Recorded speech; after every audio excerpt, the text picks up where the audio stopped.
Assalamualaikum warahmatullahi wabarakatuh.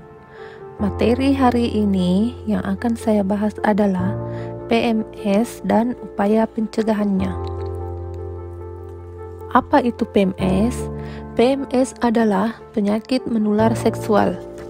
Penyakit yang tergolong PMS yaitu HIV/AIDS, gonore, sifilis, herpes simplex genitalis, keputihan, epididymitis. Berikut penjelasannya. 1. Pengenalan HIV. HIV adalah Human Immunodeficiency Virus, yaitu virus yang menyerang kekebalan tubuh hanya pada manusia. Mengapa penting memahami HIV? Supaya kita bisa melindungi tubuh kita, dan jika kita sudah terinfeksi, kita bisa mencegah penularan kepada orang lain. HIV bisa menular melalui 4 cairan: darah, ASI, cairan sperma, dan cairan vagina. HIV bisa menular melalui kegiatan yang melibatkan keempat cairan tersebut. Misalnya, penggunaan peralatan jarum suntik yang tidak steril, berhubungan seks berganti-ganti pasangan tanpa kondom, transfusi darah dari donor yang terinfeksi HIV. HIV juga dapat menular pada bayi saat kehamilan, kelahiran, dan menyusui dari ibu positif HIV.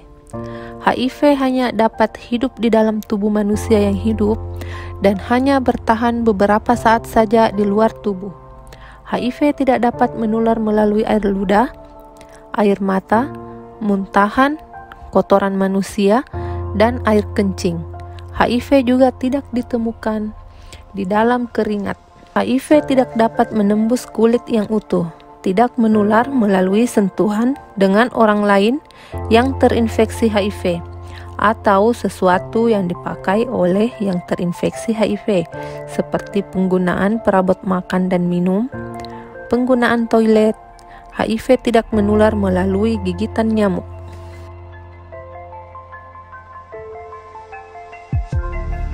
Dua, penyakit gonore. Penyakit gonore disebabkan oleh bakteri. Bakteri yang menyebabkan penyakit ini adalah Neisseria gonorrhoeae. Gejala yang dirasakan oleh penderita penyakit ini pada seorang laki-laki adalah sebagai berikut: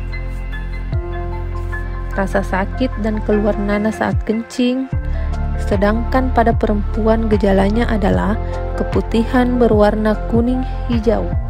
Penyakit ini juga menyebabkan kebutaan pada bayi yang baru lahir. 3. Sifilis. Penyakit ini disebabkan oleh bakteri. Bakteri yang menyebabkan penyakit ini adalah Treponema pallidum. Gejala yang tampak pada penyakit sifilis adalah luka di sekitar kelamin. Penderita ini juga dapat mengalami kerusakan di bagian organ tubuh lainnya dan menimbulkan kerusakan. Keempat, herpes simplex genitalis. Penyakit ini disebabkan oleh virus herpes simplex tipe 2. Penyakit herpes simplex genitalis ini menyerang kulit di sekitar kelamin, anus, dan vagina. Gejala yang dirasakan penderita penyakit ini adalah gatal, pedih, dan kemerahan pada kulit di sekitar kelamin. Apabila sudah terdapat gejala tersebut, kemudian akan melepuh, pecah, dan menimbulkan luka. 5. Keputihan. Keputihan ini disebabkan oleh jamur. Jamur yang menyebabkan keputihan adalah jamur Candida albicans. Penyakit keputihan merupakan penyakit kelamin yang terjadi pada perempuan. Penyakit ini adalah timbulnya cairan putih kekuningan yang terdapat pada bagian vagina. Cairan tersebut bersifat encer atau kental, berbau tidak sedap, dan dapat menyebabkan rasa gatal pada vagina. Penyakit ini merupakan penyakit yang disebabkan karena kurang dijaganya kebersihan pada bagian vagina. Yang keenam, epididymitis. Penyakit ini disebabkan oleh infeksi bakteri. Penyakit yang terjadi pada laki-laki biasanya penyakit ini ditandai dengan nyeri dan bengkak di salah satu testis. Salah satu penyebab penyakit ini adalah pergaulan bebas. Selanjutnya, saya akan menjelaskan upaya pencegahan PMS atau penyakit menular seksual. Yang pertama, pakai celana dalam yang berbahan katun agar supaya dapat menyerap keringat sehingga kelembaban yang ada di daerah genitali tak dapat terjaga. Kemudian yang kedua, membilas bersih organ reproduksi. Biasakan membilas organ reproduksi setiap selesai buang air kecil maupun air besar. Yang ketiga, mengganti celana dalam 2-3 kali sehari. Yang keempat, mengganti pembalut minimal 2-3 jam sekali. Bagi kaum perempuan yang mengalami menstruasi, gantilah pembalut sesering mungkin. Dan yang kelima, hindari penggunaan sabun pembersih.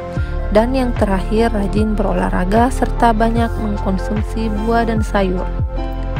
Selain bermanfaat bagi kesehatan, juga dapat mencegah terjadinya infeksi organ reproduksi oleh jamur.